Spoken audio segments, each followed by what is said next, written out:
Tom est de retour dans les rues de Québec pour interroger les habitants de la ville et savoir ce qu'ils connaissent vraiment en matière de RH. Allez, c'est parti. On a beaucoup parlé récemment d'une valeur, entre guillemets, en ressources humaines qui est essentielle, à savoir la conciliation entre la vie personnelle et la vie professionnelle. Est-ce que vous bénéficiez de ces avantages de flexibilité? Pas vraiment, non. Je n'ai pas d'enfant, donc j'en bénéficie pas, mais je sais qu'il y a plusieurs entreprises qui font en sorte que les gens peuvent travailler comme peut-être 4 jours semaine ou terminer plus tôt, débuter plus tôt. Non. Vous n'avez pas tellement de bonnes conditions au niveau de la flexibilité de l'horaire? Travail, puis non, on n'a pas... Vous avez pas ça, quoi? Non. Je pense qu'il y a un équilibre à trouver, là, puis que les patrons doivent être sensibles au bien-être de leurs employés, à prévenir l'épuisement professionnel. Pour moi, un horaire flexible, c'est numéro 1. Si je peux pas gérer mon horaire, je suis rarement satisfait de mon travail. Quels sont les critères d'un bon boss? D'être à l'écoute de ses employés et de ses clients.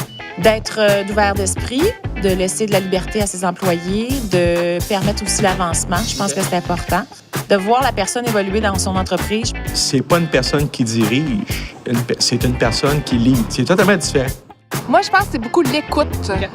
Bon, la disponibilité, mais aussi de mousser les forces de leurs employés, là. Soit flexible puis compréhensible. Certains, vous avez pas de la famille.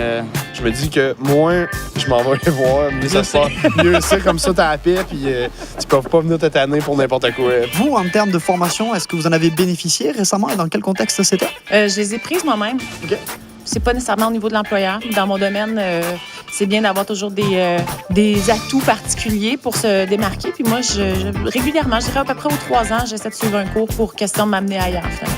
Pas dernièrement. Non, je sais pas. Votre dernière formation, elle remonte à quand? Ça fait longtemps. OK. Non, ça fait longtemps. On remonte une trentaine d'années. Oui, on a toujours de la formation, 2 ou 3 formations. Je viens d'en suivre une, justement, là.